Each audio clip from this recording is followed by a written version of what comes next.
dankie. Dankie Heer vir al die seëninge wat U vir ons elke dag gee. Heer, dankie dat ons nog in vryheid hier bymekaar kan kom om U woord saam te kan open, Heer. Dit is 'n voorreg wat ons het en ons dankie daarvoor. Dankie Heer vir die wonderlike gebou wat U vir ons gegee het, terwyl daar mense is wat U naam loof en prys onder 'n boom, Heer. Tog is hulle ook dankbaar vir daardie boom. Heer, ek wil vra, maak ons asseblief rustig in hierdie uur. Wees saam met ons, open ons harte, dat ons sal kan luister en dat ons ook sal kan verstaan en dit sal uitvat daar na buite toe, Heer, en dit kan deel met ander. Dit vals in U groot en heilige naam. Amen. Ons geheerteks vanoggend is Lukas 15 vanaf vers 11 tot 24. Lukas 15 vanaf vers 11 tot 24.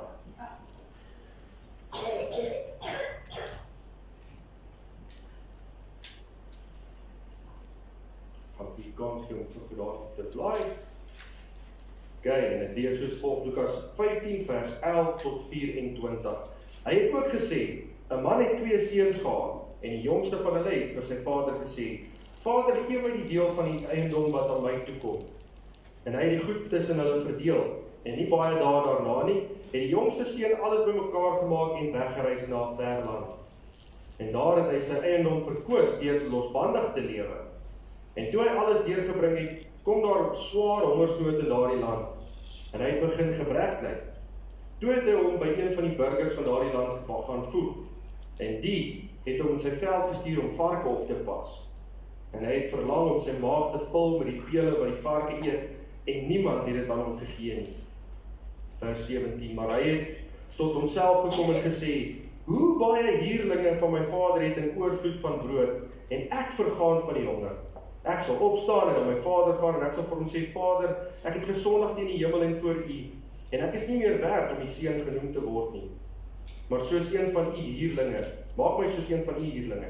En hy het opgestaan en na sy vader gegaan. En toe hy nog ver was, het sy vader hom gesien en innig jammer vir hom gevoel, en gehardloop en hom omhels en hartlik gesoen. En die seun sê vir hom, Vader, ek het gesondig teen die hemel en voor U, en ek is nie meer werd om die seun genoem te word nie. Maar die vader sê vir sy diensknegte, bring die beste kleed en trek hom dit aan, en gee vir 'n ring vir sy hand en skoene vir sy voete, en bring vir die vetgemaakte kalf en slag dit, en laat ons eet en vrolik wees, want hierdie seun van my was dood en het weer lewendig geword, en hy was verlore en is gevind, en hulle het begin vrolik word, tot sover.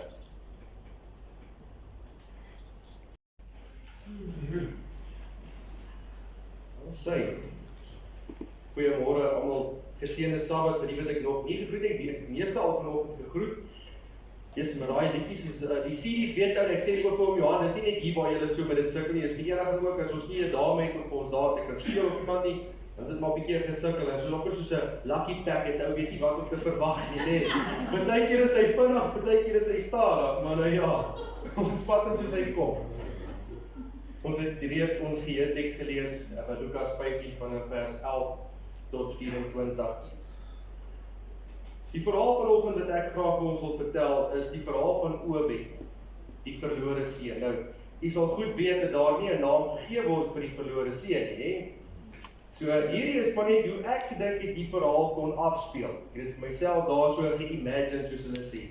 En om dit meer persoonlik te maak, het ek vir hom 'n naam gegee, Obed. Ons praatjie vanoggend is getiteld, ons lewe 2 keer. Ons lewe 2 keer. Nou, op 'n dag sit Obed 'n jong man op hulle familieplaas se stoep. En soos gewoonlik lees hy deur 'n plaaslike koerant, The Daily Scroll. Hy kom af op 'n artikel wat vra, lewe jy voluit? Hy lees oor interessante dinge in die stad, waar jy by die mark amper enigiets kan koop. Daarso is kuiers of eintlik drinkgeleenthede. Elke naweek en Woensdae by die plaaslike kroeg. Mense wen geld by die dobbeltafels. Man, en dit klink alles net so wonderlik. Terwyl hy nog so sit en lees, hoor hy sy iPhone hier langs hom lei. Hy het nog nie iPhones gehad nie, nee. Dit was 'n posduif. Die posduif kom langs hom neer met 'n briefie. En dit kom van sy vriend Penning Du Plessis wat nou in die stad woon. Sy vriend lees die brief lees soos volg. Hy sê, my vriend, ek kan nie glo dat jy nog op die plaas bly. lewe nou die regte studentelewe. Ons het elke aand partytjies, en hier is baie maklike girls hier in die stad. Ek het selfs nou die aand 10 stukke silwer gewen by Heads and Tails. Hoop om gou van jou te hoor. PS, onthou, ons lewe net een keer. My oom het sy brein begin oortyd te werk.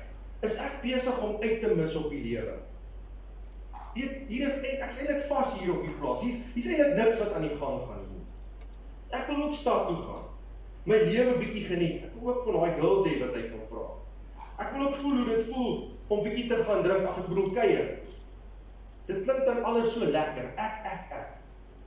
En terwyl hy so loop op die plaaspad en hy skop die stof so op en dink aan al die dinge, kom maar 'n ossewa verby hom gery. En agterop die ossewa 'n groot banner wat sê, die lewe is te kort. Doen wat jy wil. En dit was al wat Oom het nodig gehad het. Sy besluit is gemaak. Hy gaan jol in die stad. Die plaas is boring. Hy wil nou 'n lekker tyd hê. Maar nou dink hy vir homself, maar wat vir my pa en my broer, hulle gaan dalk nog hulp nodig hê op die plaas. Nee, daar's daarom ons ander werkers. En wat vir my ma, sy gaan my bietjie verlang. En sy daarom nog my broer ook. Nee, ek wil nou stad toe gaan. Ek wil nou my erfporsie hê. Wat help het ek kry dit nou eers eendag as ek oud is? Ek wil nou graag bietjie my lewe geniet. Mens is mos maar net eenmaal jong. Hy gaan toe na sy pa toe. En hy sê vir hom, pa, ek soek asseblief my erfporsie, nou my gedeelte van die erfporsie. En 'n mens dink altyd as hy na sy pa toe gaan het en gesê het hy wil hierdie hê, en lees hy eintlik vinnig oor dit, maar geen jong man gaan net na sy pa toe sê ek wil my erfporsie hê en ek wil dit gaan blaas in die stad nie. Dalk het hy moontlik met 'n storieetjie na sy pa toe gekom. Sê pa, weet, ek wil ook bietjie my lewe gaan geniet en die plaas is nou nie eintlik vir my nie. Ek dink ek is meer 'n stadsmens. En as ek my erfporsie het, dan kan ek moontlik vir my 'n besigheidjie koop en vir myself dalk ietsie opbou dan. Maar sy pa ken natuurlik die gevare van die stad, asook dat sy seun nie regtig weet wat dit als behels nie. Sy pa waarsku hom in liefde, wys hom watter seëninge nog op hom wag, as hy net so bietjie geduldig is. En die belangrikheid van sy werk hier. Spreuke 1 vers 8 lees ons die volgende: My seun, luister na die tug van jou vader en verwerp die onderwysing van jou moeder nie. Spreuke 4 vers 20: My seun, luister na wat ek sê, neig jou oor tot my woorde. En Spreuke 5 vers 1: My seun, luister na my wysheid, neig jou oor tot my insig. Maar Obed se besluit is vas. Pa, in die Bybel gebeur baie dinge ook in 3. Nou ek het die koerant artikeltjies, ek het die koerant oopgemaak en daar is hy dadelik daar. En terwyl ek nog lees, toe sit nou my vriend se brief aankom, en toe ek op die stofpad loop, toe sy die ossewaar daar verbykom. Dis 3 dinge wat gebeur. Dit kan dalk ook 'n teken van die Here wees, dat ek moet stad toe gaan. Nou ja, en na 'n lang gesukkel en lang gesprekke, wat vir dae aanhou, besluit sy pa ook. As 'n mens nie wil hoor nie, dan moet jy voel. En net soos die Here kan vir ons vandag ook teen baie dinge waarsku in sy woord. En hy kan so ver as moontlik ons teen hierdie dinge beskerm. Maar as ons vasbesluit het op iets, gaan daar 'n punt kom waar die Here sê, ek staan terug. Gaan dan voort. Omdat hy 'n liefdevolle God en Vader is, wat vir ons vryheid van keuse gee, nê. Nou, Obed besluit hy vat sy gedeelte van die erfporsie, hy spring op Boskriek sy esel en daar gaan hy op pad stad. Die stadslewe. By die stad aangekom, is sy vriend Penning dadelik daar om hom te groet. En hy sê, ja, lekker om jou te weet te sien, Obed, man, bly jy is hier so by ons in die stad, en nou gaan ons 'n lekker tyd hê. En hy stel hom dadelik voor aan sy 2 vriendinne, Moenie en Sê. Kom ons gaan kroeg toe, sê hulle. Obed sê dadelik, man, 'n rondte op my vir almal. Ja, nee, sê hy, vanaand gaan ons lekker kuier, en die nuwe orkes, die suurlemoene spring dadelik op die verhoog. En hulle begin dadelik los te trek met hulle nuutste treffer, kom ons maak foute. Die dansvloer is oop en die partytjie is aan die gang. Volgende oggend, ons almal weet dis daai volgende oggend, nê. Volgende oggend word hy Obed wakker. Sy kop is seer. Sy maag is omgekrap. En hy kom agter hy klaar 1/4 van sy fondse al reeds uitgegee op dag 1. Hy dink vir homself, nee, ek sal bietjie beter met hierdie fondse moet werk. Hy ry in die stad rond, stop daar by Boston Barbecue vir 'n all-you-can-eat buffet. En terwyl hy so eet en homself ooreet, dink hy so na buite en hy sien daai donkie van hom daar staan. Hy dink, hierdie boskriek, hierdie esel vir my is darm 'n lelike donkie. Ek dink ek moet hom intryp op 'n nuwe model. Weet mense moet ook daarom kan sien ek het 'n paar rand. Hy gaan toe na die naaste handelaar en hy sê vir hom, ek soek daai mooi bruin perd wat jy daar. Handelaar kyk so na sy donkie. Hy sê, okay, jou donkie en 5 silwerstukke vir hierdie bruin perd. Oobed sê dis reg, terwyl die handelaar eintlik vir homself dink, ja, 'n goed geteelde werksesel is dubbel hoeveelheid werk as daai afgetrede bruin resiesperd. Maar okay, Oobed vat die perd en hy's daarmee weg. En hy loop deur die strate van die stad en die mense herken hom van die vorige kuier en sê, hey Oobed, jy's lekker gekuier gisteraan. Vanaand maak ons weer so, jy's 'n lekker ou man, jy's 'n lekker ou. Man, en dit voel goed vir Oobed om deur die mense raak gesien te word. En na so 'n paar dae besluit hy sal maar moet dalk 'n geldjie inbring en hy soek vir homself 'n besigheid, maar hy het nie eintlik enige besigheidskennis nie. Hy koop toe 'n skoenwinkel. Nou, toe hy die skoenwinkel nou gekoop het, kom hy agter dat die toerusting is so bietjie oud en verwaarloos. Hy het nuwe toerusting nodig. So hy spandeer nog so 'n paar silwerstukke, muntstukke op nuwe toerusting en sê, hier gaan ek geld maak soos bossies. Nie te lank nie stop dan sy vriende weer daar. Hy Oobed, dis die netjies 'n plekkie wat jy hier het, dan. Mooi opgeknap. Hoor hierso, gaan jy vanaand weer saam met ons daar na Heads and Tails toe? Nee, sorry ouens. Nee, ek moet bietjie na my geldsaake kyk. Jy gaan uitmis. Weet ou Fanie het juist laasweek die jackpot daar geslaan. Kom nou man, vergeet van môre. Dink aan nou. En so met 'n gekerm oortuig hulle vir hom en daar gaan hulle. En hier kom 'n Oobed se val. Natuurlik het dit al lank begin. Na 2 weke het daar 'n groot probleem in die omgewing plaasgevind. 'n Veldbrand het losgebreek en baie van die landerye het hy verwoes. Daar is 'n hongersnood.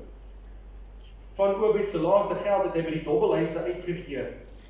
En natuurlik as mense swaar kry, koop hulle nie vir hulle self nuwe skoene nie. Hulle loop eerder maar met hulle ou skoene en koop eerder kos vir hulle gesinne. En so sy besigheid is daarmee heen.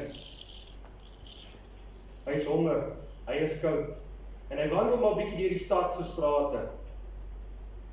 Hy sou graag by sy vriend Penningboog gaan bly, maar die het in die een aand in sy dronkenskap Oobed se resiesperd gevat en van 'n brug afgery, albei mors dood.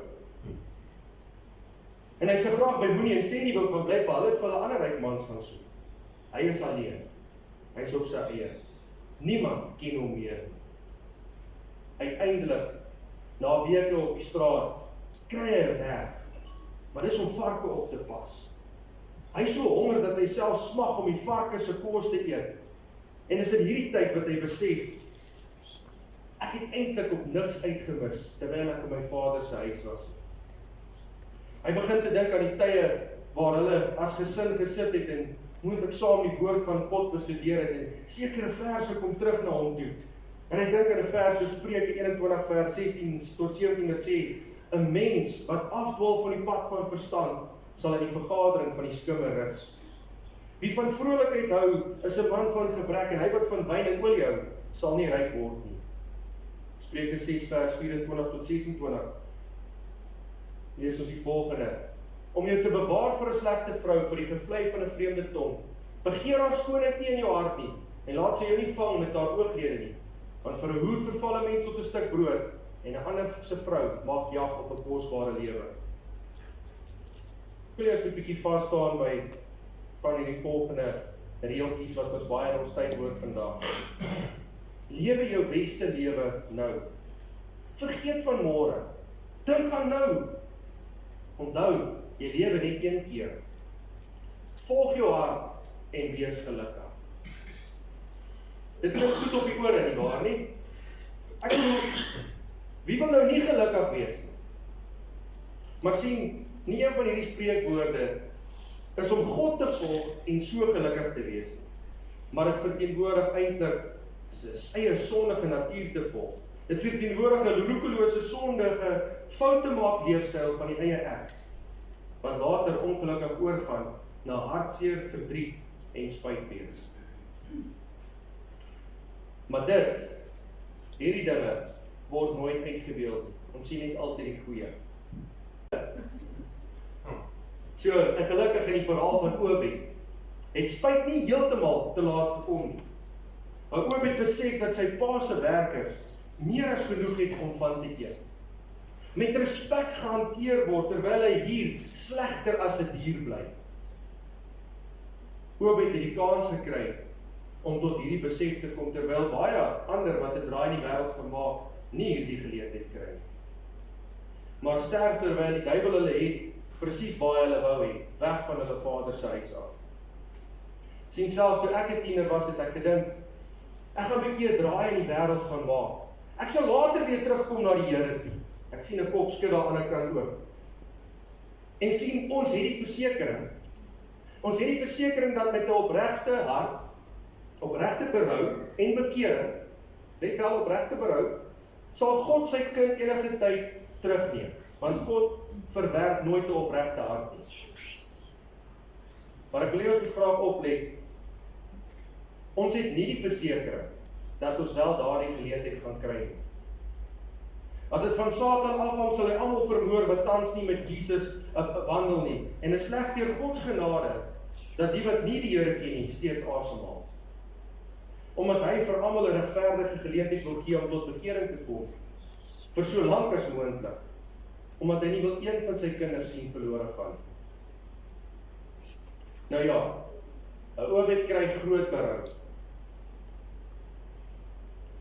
En terwyl hy so aan die verhouding, dink hy so, ek het nie my vader en my moeder geëer nie. Ek was selfsugtig, verwaand, ek het losbandig gelewe. En terwyl hy so aan hierdie dinge dink, kom hierdie verse ook in sy kop op en hy sê, die Here is genadig en regverdig en ons God is 'n ontfermer, Psalm 116 vers 5. Psalm 111 vers 4 sê vir ons, hy het vir sy wonders 'n gedagtenis gestig. Die Here is genadig en barmhartig. En Obed dink ook so vir homself, maar my pa is ook 'n genadige man.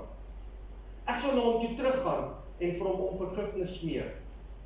En vir hom sê, pa, ek sal maar net een van pa se werkers wees. Die terugkeer na sy vader se huis. Ons lees ook baie keer vinnig oor die terugkeer na sy vader se huis. En ek dink nie dit was so maklik geweest soos wat ons daaraan dink. Ek glo baie van die trots en baie van die eie ek het hy daar tussen die varke verloor. Maar daar was tog ook seker 'n tweestryd in sy siel om te dink, ek moet besef dat ek verkeerd gedoen het. Dis nie altyd vir ons as mense maklik nie, nee. Ons hou nie daarvan om verkeerd te wees. Hy loop met 'n swaar hart terug na die huis toe. Maar ook tog met 'n bietjie hoop. Sy kop hang laag van skaamte, maar van ver sien sy pa mal aankom. Hy spring weg en hy hardloop na sy seun toe om en omhels hom. En nou Obed val voor sy pa se voete neer en sê, Vader, ek het gesondig teen die hemel en teen U. Ek het my hele erfporsie verkoos vir 'n kortstondige bevrediging. Vergewe my asseblief en maak my slegs een van pa se werkers. Want ek is dit nie werd om pa se seun genoem te word nie. Maar sy pa, met trane in sy oë, rig hom op sy voete en hy gryp hom styf vas teen sy lyf en hy sê vir my seun, ek vergewe jou. Welkom tuis. Hy roep sy werkers dat hulle vir hom 'n nuwe kleed moet aantrek, skoene vir sy voete moet bring en 'n ring aan sy vingers sit en hy sê, my seun was dood, maar het weer lewendig geword. In hierdie verhaal leer ons soveel uitbeeldings van die groot stryd. Die Vader is ons Vader. Die twee seuns is ook ons. Hoeveel keuses is daar om te maak in die groot stryd? Oor 2? Wie het gesê 1? Daar is hy, reg. Ok, so ons het 2 opsies, né? 2 opsies, maar ons het slegs 1 keuse. Ons het 'n seun wat kies om by die Vader se huis te bly. En ons lees baie keer dit mis. Daar is 'n seun wat kies, daar is mense wat kies om by die Vader se huis te bly. En dan sal ook 'n seun wat kies om hom te verlaat. Daar's verskeie redes waarom die mense die Vader se huis verlaat. Die Satan laat hulle voel dat hulle uitmis op die lewe, soos in hierdie geval. Die brein word dalk gevul met sekulêre inhoud. Van musiek tot films, dalk boeke, en hoe meer die lewe met daardie ding gevul word, gaan die behoefte van die geestelike word dit uitverdof. Totdat daar naderhand geen behoefte meer vir die geestelike is nie. En die Satan natuurlik, hy doen sy bes om vir almal iets voor oë te hou. Hy weet Santi byvoorbeeld, hou nie van rock and roll musiek nie. Maar hy weet ook sy kan nie 'n seepie weerstaan. Hy weet ook dat sy kan nie wag om die volgende episode te sien nie, en ons binge watch dalk vir 3 ure lank, maar 15 minute se Bybel lees is te veel gevra. En later begin Santi al hoe meer die dinge van die vlees te begeer, en die geestelike word later verag. Nou, om te kies om God te verlaat. Wanneer ons God verlaat, van wat loop ons al weg? Van die bron van? Die bron van lewe.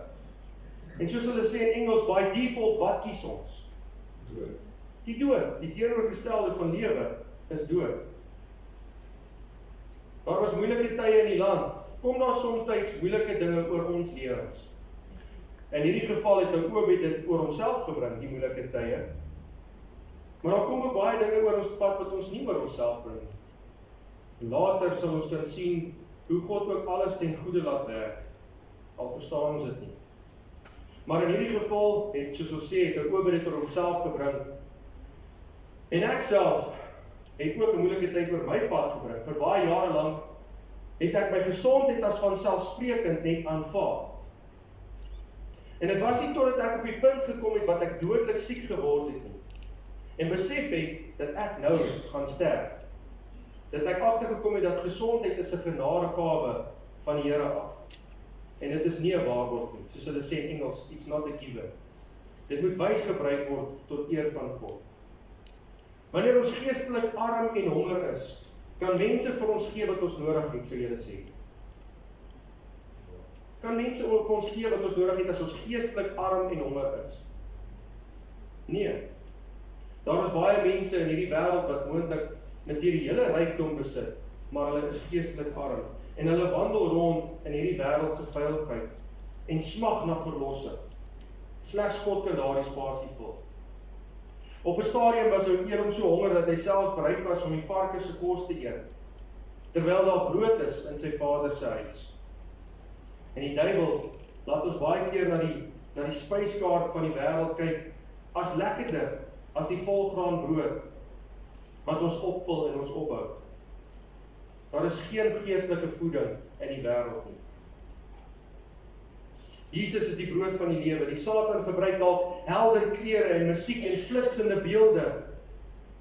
En dit kan moontlik die wit en swart blaaie van die Bybel vervelig laat lyk. En dit is nie totdat ons hierdie Bybel oopmaak en aandagtig begin lees en bestudeer dat ons agterkom, maar hier is romanse in. Hier is aksie in. Hier is leuns in wat ontbloot word. En hier is ook drama in. Maar hier is ook genade in. Hoop, liefde en redding. Alles saamgevat in hierdie topverkoperboek wat met bloed betaal is. Ja, die duiwel op ons uit. En voor ons sien is ons besig om in die gemors van die wêreld tussen die varke rond te kry. Ons kom terug na die dinge wat ons baie in ons tyd hoor. En hierdie een spreekwoord, en ons sal nou sien hoe word dit in die wêreld herhaal. Ons lewe net een keer. Hoor ons dit gereeld? Almal sê iets sien, ag jy lewe net een keer man, gaan voluit. Christene vier elke jaar die hemelvaart. En baie glo dat Jesus opgevaar het in die hemel om wat te maak? Om Johannes dit nou in die lesstudie aan te raak. Om vir ons 'n plek te berei, né? Hy is besig om vir ons voorsorg te tref om vir ons te sê, hier is plek vir jou. Hier lewe ons, hierdie lewe ons wel voluit. Moenie dink dat 'n Christen nie voluit lewe nie. Ons lewe dit wel voluit met 'n blye boodskap om aan ander te vertel. Ons aanskou God se handewerk in sy skepping. Ons beleef baie goeie dinge en hy dra ons deur die slegte. Waar ons daagliks is, waar ons onsself daagliks bevind, het ons die voorreg om aan ander die ewige evangelie uit te dra. En die wat dalk geestelik honger is, wat depressief is, kan ons hulle voed deur God se genade. Om te glo ons lewe nou dalk 60, 70, 80. As jy baie sterk en geseënd is, moontlik 100 jaar. En dan is jy dood en dan is dit verby. Dis nogals baie tragies, is dit nie? Teenoor om te glo dat ons 'n God het, 'n skepper God van hemel en aarde, wat ons kom verlos het, en wat eendag gaan terugkom, wat tans besig is om ons voor te berei, en ons gaan kom haal. En dan gaan ons nog 'n lewe geniet vol vreugde en liefde. Ons lewe nie net eenmaal nie. Ons lewe nie net eenmaal nie. Ons lewe nie net vir nou nie. Ons lewe vir God, met 'n blye verwagting van die ewige lewe. Spreuke 23 vers 19 tot 23 lees vir ons die volgende: Hoor my seun en word wys, en rig jou hart reguit op die weg. Wees nie onder die wynsuipers nie, onder die wat hulle as vrate in hulle hart ophaal. Want 'n drinker en 'n vraat sal arm word, en slaperigheid laat stikkende klere dra. Luister na jou vader en wat jou verwek het, en verag jou moeder nie as sy oud geword het nie. Koop waarheid en verkoop dit nie. Koop wysheid en tug en verstand. En wat is wysheid? Psalm 111 vers 10 sê vir ons: die vrees van die Here is die beginsel van wysheid. Almal wat dit beoefen, het 'n goeie verstand. Johnny kan vir ons daardie video sien. Say that we reckless. They say we can't do it our own way. They can't promise tomorrow, so let's live for today. They love to have no fun. We love to make stops along the way. They can't promise tomorrow, so let's live for today. Now have you with me? Nimm het lewe beloftes, nimm het wat jy wil. Ek vra nie, ek doen dit wat ek wil. Nimm het lewe. Dis moet jy vertel. Dis jou lewe, so doen wat jy wil. Ek, jy, ons lewe net een keer maar. Ons lewe net een keer, begrawe die hartseer. Vergeet van môre, kom ons dink aan nou. Want dis hoe ons rol.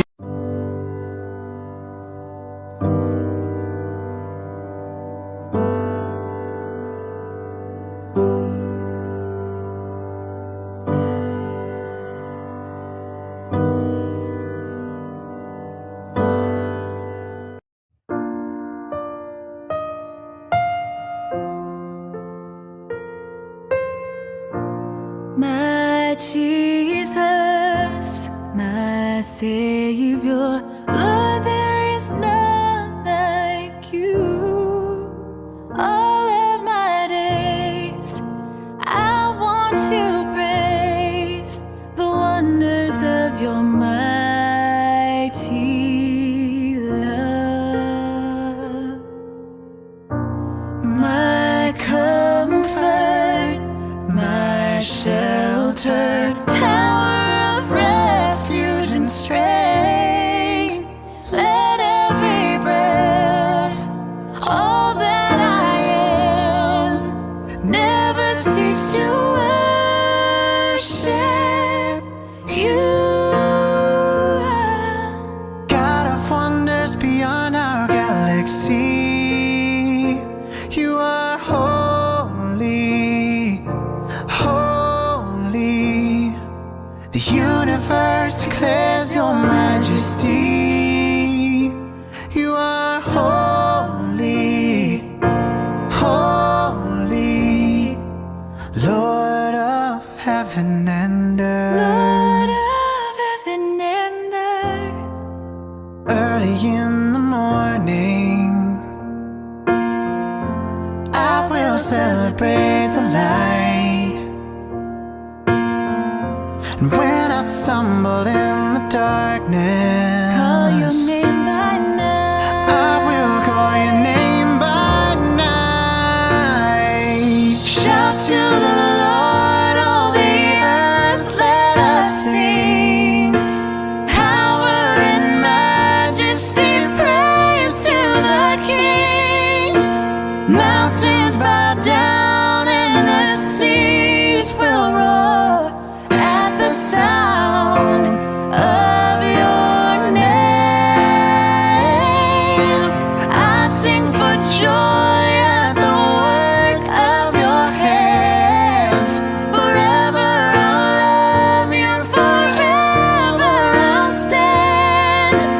Nothing compares to the promise I have in you. Hallelujah to the Lord of heaven and earth. Hallelujah to the Lord of heaven and earth. Hallelujah to the Lord of heaven and earth. Shout to the Lord, all the earth, let us sing.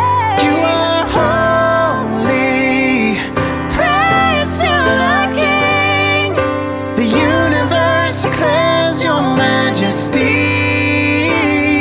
At the sound of your name, God of wonders beyond our galaxy. You are holy. forever all sing. Lord of heaven and earth. Lord of heaven and earth, nothing compares to the promise I have in you.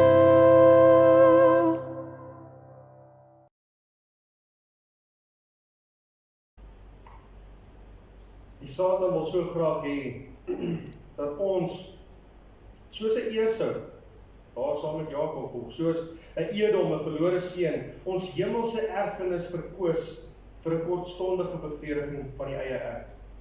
Deur vir ons te vertel, jy lewe net een keer. Daar is moontlik iemand hier vandag wat geglo het hulle lewe net een keer, wat 'n verlore seun of dogter is. En ek wil vir julle sê, ons Vader staan met oop arms om jou terug te ontvang. Hy is reg om vir jou sy seun Jesus Christus se kleed van geregtigheid aan te trek en vir jou te sê, my seun of my dogter, welkom tuis. Of dalk is jy al klaar op die pad terug huis toe, maar jy voel jy is nog nie heeltemal daar nie. Of vir julle sê, kom voor hom in aanbidding, net soos wat jy is, en hy sal jou op die pad ontmoet en jou terugneem huis toe. Slegs Jesus kan vir ons gee wat ons nodig het. Slegs hy kan daardie leemte in ons harte vul. Hy is die weg, die waarheid en die lewe. Amen.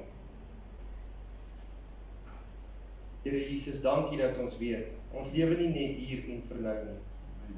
Heer, dankie dat ons kan weet, ons sien uit na daardie dag wat ons oor kan die Jordaan gaan, Heer, waar ons saam met U gaan wees vir altyd en vir ewig saam met ons geliefdes. Heer, dat ons daardie belofte het, en terwyl ons wel nie op aarde is, het ons 'n groot taak om te verrig, Heer. Help dat die duiwel ons nie ons aandag sal aflei met al die ander dinge van die wêreld nie, maar dat ons voluit vir U sal werk, Heer, want die tyd is min. Help ons, gebruik ons, Heer, in U diens, soos waar U goed dink. En ek wil ook vra, Heer, waar ons nou gaan skuif vir mekaar, wees asseblief saam met elkeen, behoed en bewaar hulle, en as U wil is, bring almal weer veilig terug volgende week by U huis. Ek bid dit als in Jesus se groot en heilige naam. Amen.